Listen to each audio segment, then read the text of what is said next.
दक्षिण सोलापूर तालुक्यातील भंडारकोटे गावाजवळील नदीपात्रात मोठ्या प्रमाणावर अवैध वाळू उपसा सुरू असल्याचा गंभीर प्रकार समोर आला आहे।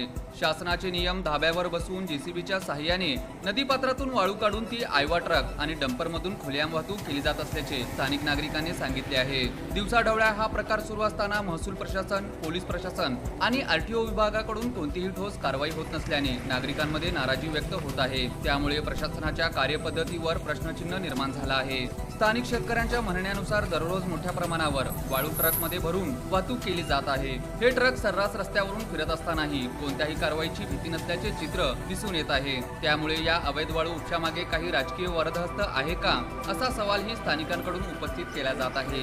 दरम्यान सोलापूर जिल्ह्याचे पालकमंत्री जयकुमार गोरे यांनी यापूर्वी अवैध वाळू उपसा करणाऱ्यांवर एमपीडीए अंतर्गत कठोर कारवाई करण्याचे निर्देश दिले होते। मात्र त्यानंतरही प्रत्यक्ष कारवाई होत नसल्याचे प्रशासनाच्या भूमिकेबाबत प्रश्नचिन्ह उपस्थित होत आहे।